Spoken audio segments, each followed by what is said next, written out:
how many times in a row this has been fun, and I miss every time, and I stink at it. But this Thursday, Prater, it's KTIK night at Memorial Stadium for the Boise Hawks, and you, myself, and our new program director, Greg Frank, we are all throwing out first pitches, man. Let's get good weather for that. I think it's going to be great weather all week long, and looking forward to it. So our little winter spell over the last few days, I think, is blown out of town. And by next week at this time, we're going to be complaining that it's going to be too hot. But on Thursday night at the Boise Hawks game, you and me, they keep inviting us back, and I'm not quite sure why. But we're going to take the third member of our team with us, and our third member of our team joined us today. He did. This is his first day actually on the show. He's been in the building with the company here for over a week. He's Greg Frank, and if you're not clapping, well, good, you're probably driving. Greg Frank, welcome to Idaho Sports Talk, Boise, Idaho. Holy smokes, man, here we go. Hopefully this is the beginning of a very beautiful radio relationship, man. Yeah, I should have had a clap sounder for myself. That would have been nice. That's your job, by the way. That is my job. Come on now. I know. We'll get there. But no, it is good to be here. It's been not even 2 weeks. I got here two weeks ago tomorrow. Okay. Getting into town. 2 weeks ago today, I was in Salt Lake finishing up the road trip. So excited to work with you guys. It's been quite the ride for me in the radio industry, and I'm only 30. So I like to think there's a long runway still for me to go here, but it's been an interesting journey. You never know where this industry is going to take you. And my next stop happened to be here in Boise, Idaho. That's another thing I learned. Everybody from outside of the area, myself included, and I'll probably still do this, says Boise. Oh yeah, don't do that. Don't do it. And that's how you know that you're not from here. And I picked up on that. It's like Boise. It's like two words almost. B-O-Y. Yeah, the C. The C, yeah. The C, right. Yep. Well, you're a Jersey kid, and you're a South Jersey kid. It's very important to make sure that we tell people it's South Jersey, because you can't stand North Jersey. And yeah, that's right. Do you guys know about the Civil War that exists in the Garden State? Oh yeah, absolutely. Yeah. Paul shaking his head. He doesn't know. Yeah, don't call him a Jersey kid. It's South Jersey. It's very specifically South Jersey, because South Jersey kind of claims Philly and North Jersey claims New York. And I think, depending on who you ask, a lot of people would say there is no Central, and that's one thing that everybody can agree on in the Garden State, because it's too small. Out here in the Mountain West area and in the Midwest, the states are so big, and so I can understand there being a Central Idaho or a Central Oregon or whatever. But our state is so small, and it's like probably by area the fourth smallest state, if I had to guess, something like that. So there's a little small portion of the state that likes to claim Central, but I'm not there with that. What made you a sports fan, Greg Frank? I probably have to say that, because it certainly wasn't my dad. That's how most people say, most guys will say, I don't watch games with my dad. My dad obviously loved my dad, loved my mom, and we're not big sports people. And I think my dad just kind of had a game on in passing once, Phillies game. And I just said, I want to learn the game.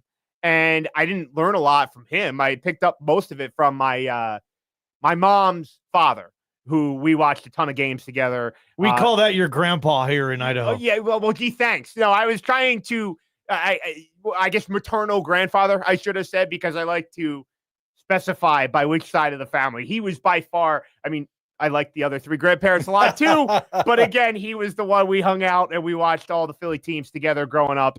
And he was a season ticket holder for the Flyers and the Eagles. Okay. And I think he kind of liked both the Phillies and the A's growing up, because we had both the Phillies and the A's there in Philadelphia for a while before the A's went to Kansas City and then eventually to Oakland. But baseball was kind of the first love, but then the other ones kind of followed suit thereafter. And, I'll ask you guys, I never got the people that were into, and there's a lot of people like this that are into some sports, but not the other ones.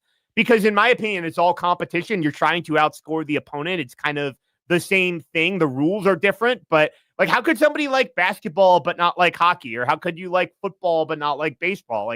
You're trying to outscore the other team in whatever the sport is. I have a feeling he's talking to me, because Johnny Ballgame, you love every sport. I'm very selective. Well, in terms of the major sports, more than the major sports. So I don't watch Major League Baseball because I don't want to watch TV in the summertime.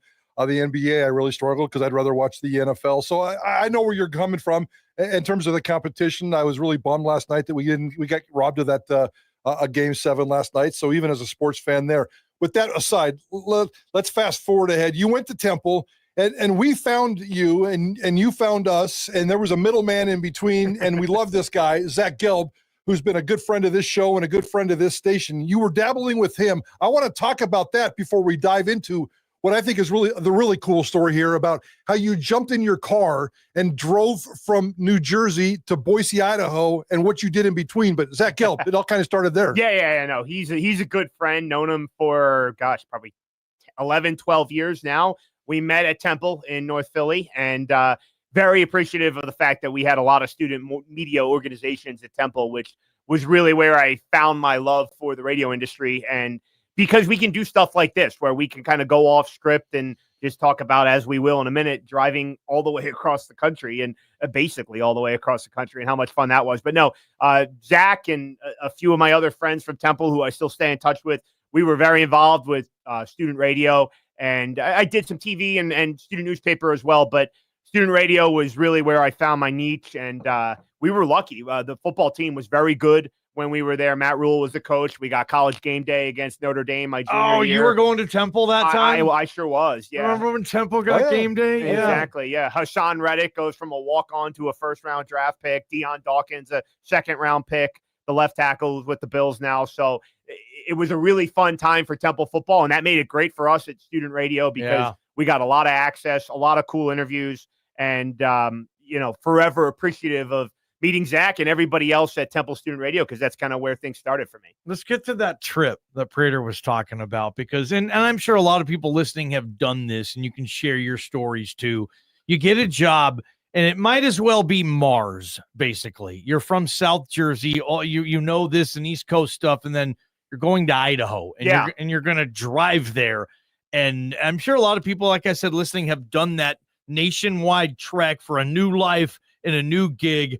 But you, Greg, you were like, okay, sports fan, this opportunity in my car. Tell your listeners now, I guess, about how you made that trip. Absolutely. So, big baseball guy, as I said, and I figured you're going to be passing through a lot of towns that you may never be in again. Actually, I didn't coordinate this. I am wearing my what are you wearing? St. Louis Arch National Park shirt today. Geek. I don't know if you can see the arch. Yeah, a little geeky. Yeah, it's fine. It was the only good thing about St. Louis. It rained. I like that. And I didn't get to go to the Cardinals game I had tickets for, and Bob Beeler was lecturing me on, you got to get 2 games in. Yeah, you got the Beeler lecture on that. Yes, yeah, you buy tickets to 2 games. Yeah, exactly. But it was a very fun trip. I got to the first leg was from home in South Jersey to Northeast Ohio, where I have an aunt and uncle who obviously they're 7.5 hours away, so don't get to see them a ton, but stopped at their place, went to a Cleveland Guardians, Los Angeles Angels game in Cleveland. I've been to Ohio quite a few times now, and I've always enjoyed it there. And then the next leg was just through Ohio into Cincinnati, and I stopped on the Ohio State campus about halfway. Columbus is from Cleveland to Cincinnati. And then in Cincinnati, Mike, I didn't know you kind of claimed the Reds. I know we were talking a little bit about that. Yeah. Really liked Great American Ballpark in Cincinnati. Beautiful view right on the Ohio River. Some excellent history with the Reds that they really showcase well throughout the ballpark. And I got to say, the biggest rule, I don't know if you guys have done a lot of road trips, do not, at least if you can avoid it, don't eat at chains. And I got the Skyline chili. I didn't quite go all the way on the pasta underneath the chili that they do, but I got the Skyline chili dogs. Yeah. And those were really good. It's a chili dog. I agree, right? Yeah. I mean, the Skyline chili is kind of weird. Best. I've had Skyline that's chili. That's what I'm saying, right? Everybody said it was a little weird. A little weird. And so I didn't want to do the pasta thing that they do, but the chili dogs were like an easy way for me to kind of go into the shallow end of the pool, let's say, on the Skyline chili. So Cincinnati was the next leg. By the way, with the play of the year, with TJ Freeland in center field, the Nevada Mountain West baseball player with the play of the game, one of the plays of the year the night you were there. The night I was there. And I like to sit up high on the plate because you can see the whole field. It's usually a reasonably priced ticket. And so I'm sitting, as Mike said, right on the plate. And the pinch hitter from Milwaukee, the Reds were playing the Brewers, hits a ball. They got a runner on base, down 2 runs. So he's a tying run at the plate, hits a ball out to dead center. And Friedel's a center fielder for Cincinnati. And he starts, I'm watching from my seat. I got a good view on how the ball's tracking out to deep dead center. And it's getting real close to the wall. And I had a feeling as it's going, that might tie the game. And he robs it with 2 outs to win the game for the Reds. Walk-off catch, baby. Yeah, walk-off catch. Really cool. Like I said, Cincinnati, or after Cincinnati was St. Louis, that was, a bore because the rain kind of was a damper on everything. I did get to go to the top of the arch, got some cool views, rode the tram up. That was like a 10 minutes, then you're out of there. But that was real quick in and out. Next day, drove across Missouri to Kansas City and got some really good Arthur Bryant's barbecue. They had a bunch of celebrities that had eaten there, so that was a neat little stop. And then I got to say, the probably the most boring leg of the trip was driving across Kansas from Kansas City to Denver. That was 8.5 hours of nothing. Yeah, and, wow. And that was there was a lot of sports radio being played in the car to get me through that drive, and then made it to Denver and stayed there for a whole weekend. Coors Field, they were the last ballpark on the trip. Not bad. Yeah. Some good views. Unfortunately, the Rockies, if you follow baseball at all closely, are not exactly putting out the most competitive product. And I had to watch the Phillies rival, the New York Mets, beat up on them with a bunch of New Yorkers. So that was not my favorite part of the trip, but the ballpark was nice. Hung out a little bit in Denver, did some things. Checked out Boulder one night. A little bit more of a college-y feel there, but that's kind of to be expected. And then after 3 nights in Denver, Monday, 2 weeks ago today, drove from Denver to Salt Lake, which was also a long leg. And that was kind of weird going up mountains. And then you go back down and your speed on your car was like adjusting more than I'd ever thought it to. You've never been around mountains, right? Right. Like Ever. Yeah. Not like that. That's so, awesome. I guess there's some in Pennsylvania, but for the most part, I guess there's not some, like they are in Salt Lake City. That's what what's I'm saying. cool when people see the mountains for the first time. I love that. Yeah, and my car is like changing speeds on me without hitting the gas that much, and it was a little nerve wracking. I'll be honest. I love it. Yeah. So, Okay. And then just one night in Salt Lake, and then the last leg was Salt Lake to Boise. So an amazing trip. A lot of good food along the way. And here we are. Greg Frank is our new program director. He's going to be with us on Idaho Sports Talk every day for the rest of his life. He doesn't know this. He signed a lifetime contract with KTIK, Wow. Idaho Sports Talk, and Prater in the Ballgame. And he's going to join our show, or he's going to be a very much part of this. And we cannot wait. He joined us yesterday for the Maddox Madsen special over at Sturman's Eagle, now on the show every single day. I know we got to get out of here. I'd love to, and we'll continue to tell some stories and get to know Greg throughout the week. But you've been in Idaho now, about 10 days? You're just impression, and you're living downtown Boise, which I think is really cool. It's always been my goal to live downtown. You walk to work in about 4 minutes. What's your impression of Boise so far? Okay, so the weather is definitely wacky. I mean, yesterday at the remote with Maddox Madsen, I have a pullover that is going on and off in a span, 5 times in the span of an hour. It felt like so that was certainly a little bit quirky. I gotta say, I'll give them a plug.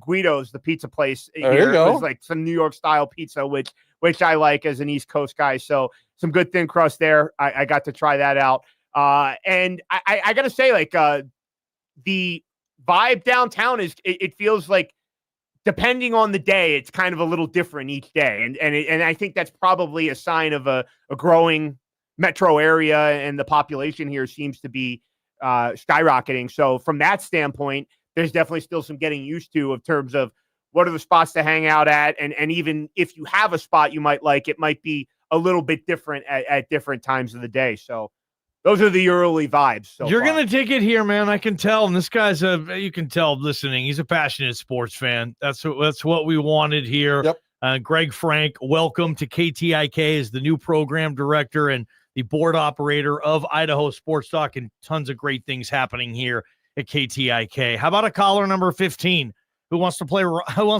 I keep doing that, Prater. Who wants to play touchdowns for tickets? Yes, we'll do the other thing later, but right now, touchdowns for tickets. We need a caller